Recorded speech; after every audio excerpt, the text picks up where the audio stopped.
Welcome to day 4. Today we'll talk about standardization of measures in analysis. But first, let's talk about what the word standardization means, because that's a word we hear a lot in epidemiology. We hear of age and sex standardization, we hear of direct and indirect standardization. So what does it mean to standardize something? Well, we can get a hint of what that word means by looking at the word stand. So what happens when you stand?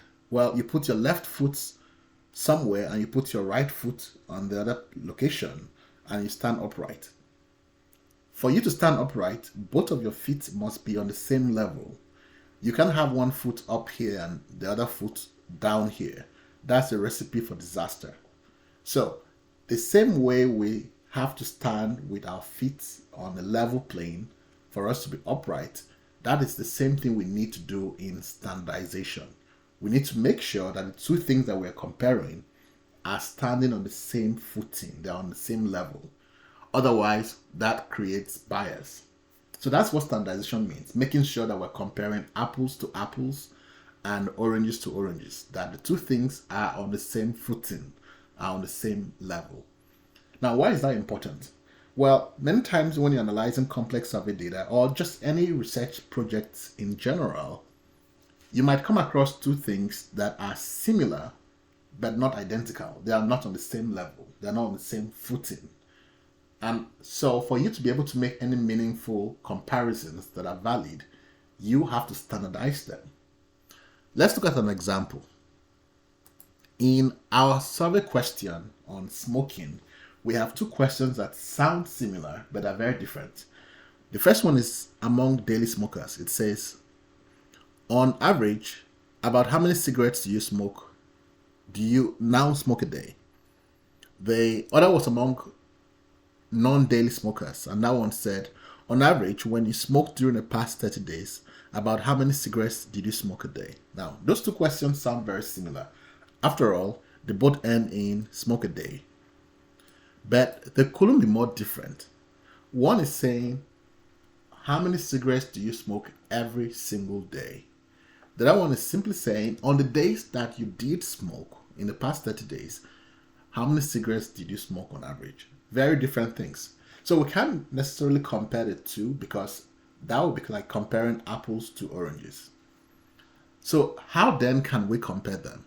Because in our analysis of the article, we did look at average number of cigarette packs smoked in the past 30 days, and we are comparing daily and non-daily smokers. So indeed, we can compare. But for us to compare, we must first standardize them. And so here is what we'll have to do. We'll have to find a way of capturing the same thing among both groups. In this analysis, what we did was to convert both of these measures to total number of cigarettes smoked in the past 30 days. For daily smokers, that will be simply multiplying the average number of cigarettes they smoked every day by 30 to give us total number of cigarettes smoked in the past 30 days. For non-daily smokers, we will have to multiply the average number of cigarettes they smoked on the days that they did smoke by the total number of days that they did smoke in the past 30 days. That gives us a variable that captures total number of cigarettes they smoked in the past 30 days.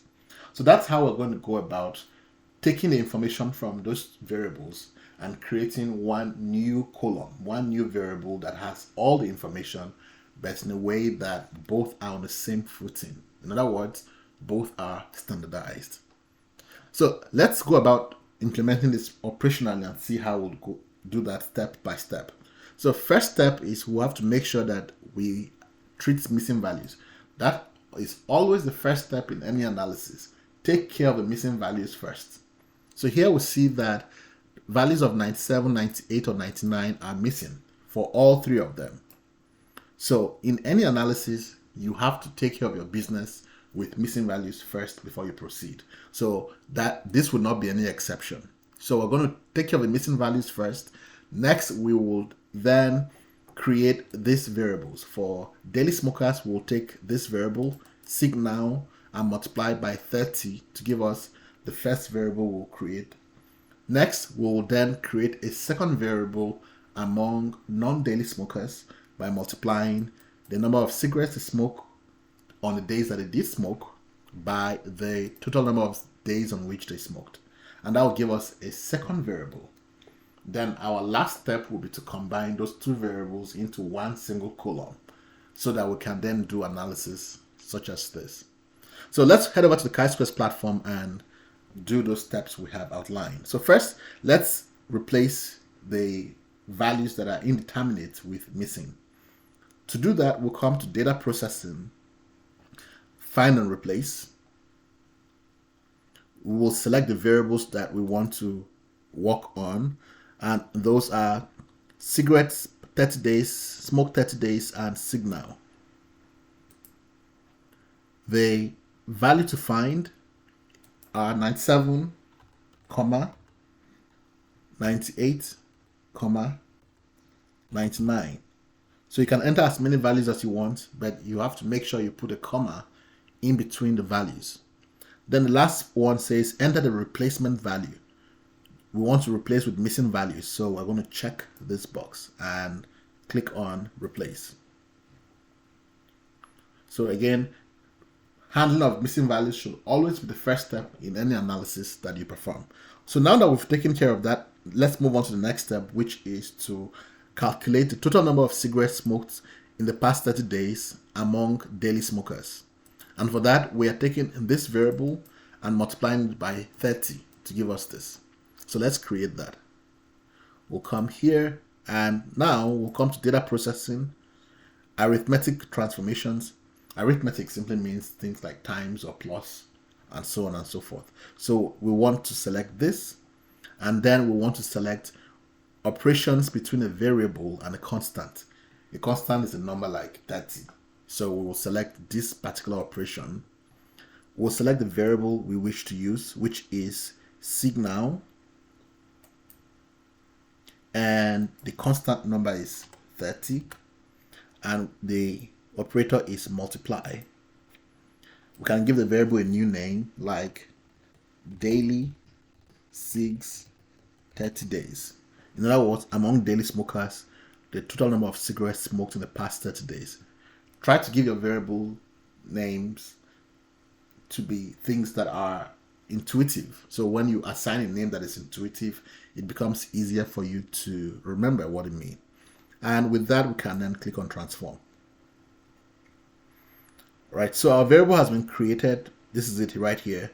Let's visualize. Always visualize your variables when you create them to see what has been created. Don't just assume that things have been created. So now we will create the second variable, which is among non-daily smokers, and we're simply multiplying the number of cigarettes smoked on the days that they did smoke by the total number of days that they did smoke. So let's go back to the platform, and data processing, we want to go to arithmetic transformations, but this time around we want to use operations among variables because we're not dealing with a constant here, we're dealing with variables. So we'll select that and select the two variables of interest, which are smoke 30 days and cigs 30 days. We're done selecting. The operator between them is multiplication. So we're multiplying the number of days on which they smoked in the past 30 days by the cigarettes they smoked on those days that they did smoke. And the variable name could be some days, which is non-daily smoker, some days, cigs 30 days, and let's transform.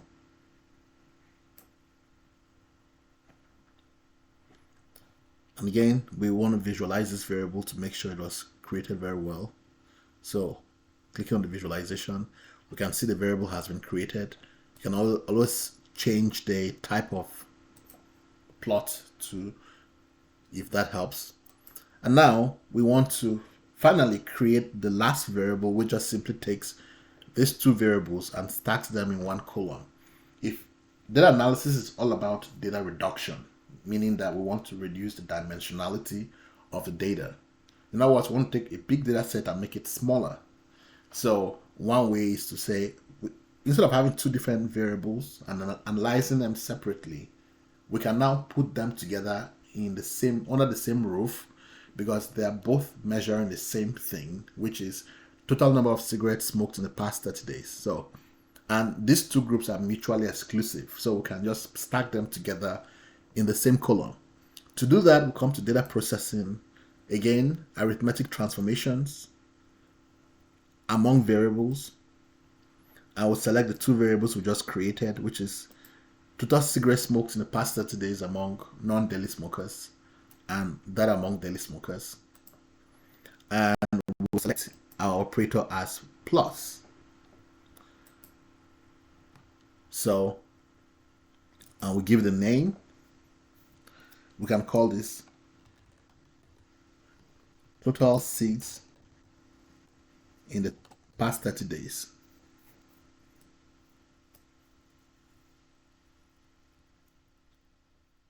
And so this takes the information from daily smokers and non-daily smokers and puts them in the same column. So we have created our new variable, and now we can then analyze this variable among both daily and non-daily smokers, because it indicates a measure that is comparable across both of them. So that's how you standardize. Again, the basis for this idea, or the applications of this idea, extends beyond just smoking. It could apply to anything. But the principle is, if we're going to compare two things, or if we're going to combine two different subpopulations in the same column, we have to make sure that they're both measuring apples or they're both measuring oranges, because we can't compare apples to oranges. Looking forward to seeing your submissions. Thank you.